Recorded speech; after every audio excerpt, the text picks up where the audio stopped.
Just in case wakes up early on Rapa Nui, rubbing the sleep from his eyes as he hurries up to pack his things. Can't miss my flight. He goes over his checklist one last time. At the airport, he checks in and waits for boarding, trying to calm down his excitement.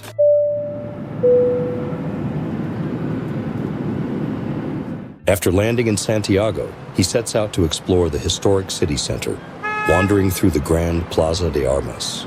This place really brings out the city's history. The next morning, he gets on a bus to Mendoza, eager for the journey ahead. As the bus winds through the towering Andes, he braces himself for customs. Hope they don't hold me up too long. Luckily, he gets through without any trouble and finally arrives in Argentina.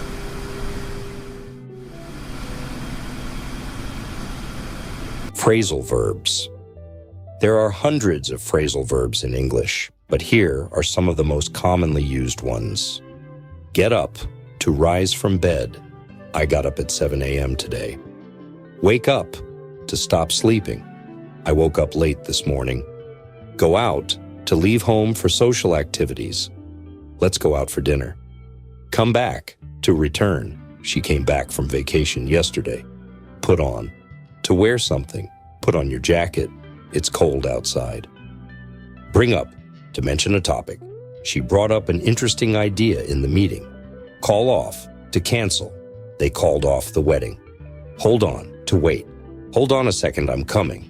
Speak up, to talk louder or express an opinion. Could you speak up? I can't hear you. Run into, to meet by chance. I ran into an old friend at the store. Look up, to search for information. I looked up the word in the dictionary. Figure out, to understand or solve something. I finally figured out how to use this app. Turn in, to submit. I need to turn in my report by Friday. Catch up, to reach the same level as others. I missed 2 classes, so I need to catch up. Carry on, to continue. Let's carry on with the lesson. Sit down, to take a seat. Please sit down and relax. Stand up, to rise from a sitting position. He stood up to greet her. Turn on, off, to activate, deactivate a device. Can you turn on the TV? Pick up, to lift something or someone. She picked up her keys from the floor. Drop off, to take someone or something to a place. I'll drop you off at the airport. Give up, to quit. Don't give up on your dreams. Work out, to exercise or find a solution. He works out at the gym every morning.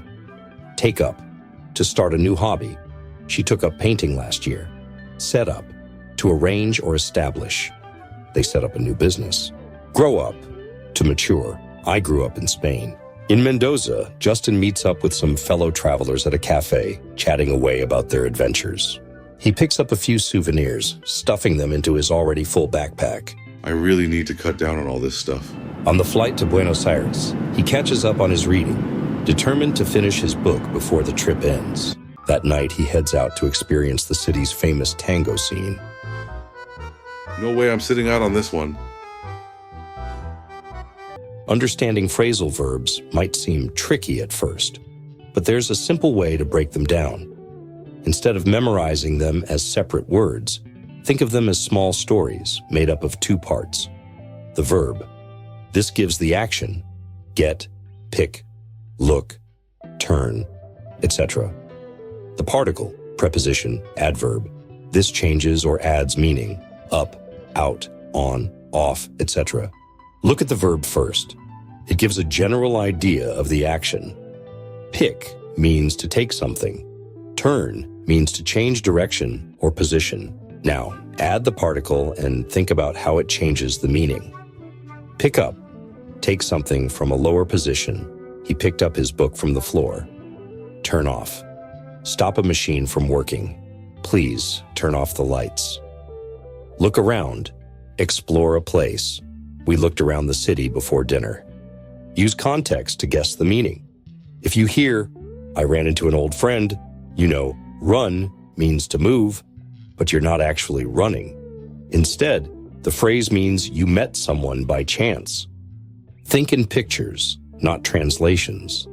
Imagine set off as starting a journey, a person with a backpack leaving home. Picture wind down as a clock slowly stopping, someone relaxing after a long day. Why it's easy for native speakers. They don't memorize, they absorb. Kids grow up hearing and using phrasal verbs in daily life. Turn off the TV, pick up your toys, come in. They don't ask, why does pick up mean this? They just know from experience. They don't translate. A native speaker doesn't think, what does set up mean in my language? They just understand it from context. They recognize patterns without studying.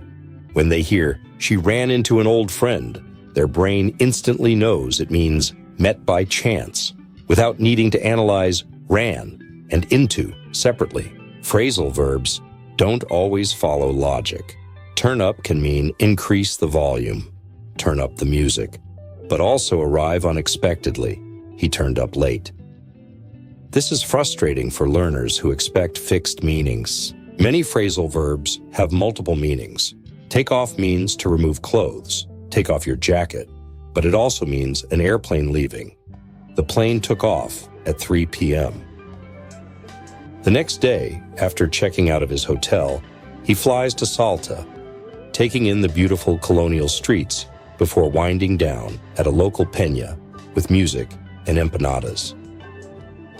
His final journey is a bumpy mountain ride to Iruya, where he takes in the breathtaking landscapes as he writes down his experiences. Looking back, I've really picked up so much.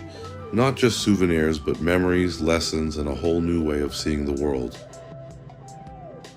We have reached the end of our journey, but that doesn't mean we've arrived at our final destination. Let me put it another way. At the beginning of our journey together, I told you I wasn't going to teach you anything new. Everything you need to speak English fluently is already within you. My goal was simply to guide you. Stop translating. Pay attention to the basics, such as sentence construction and word order. Avoid the common mistake of skipping over the fundamentals in search of more complex structures and vocabulary. I suggested a simple practice routine. Spend 5 minutes writing about anything. Then 5 minutes reviewing your mistakes and correcting them, just once or twice a week. On the other days, take 5 minutes to complete some grammar exercises online. If you follow this method, your fluency will improve significantly. This is how you should use this course. Each episode focuses on 1 or 2 grammar points, concepts you likely already know. But the key is to approach them with a new mindset. If you don't, you'll fall into the same patterns, and we already know where that leads. Here's how to structure your learning. 1 episode per week. If episode 1 covers sentence structure, subject plus verb plus object, spend that week practicing sentence construction. Just 10 minutes a day, every day. If episode 2 is about question formation, dedicate that week to practicing questions. There are 8 episodes in the season, meaning this course should take 8 weeks to complete. If you follow this plan, you will see for yourself just how much your English improves.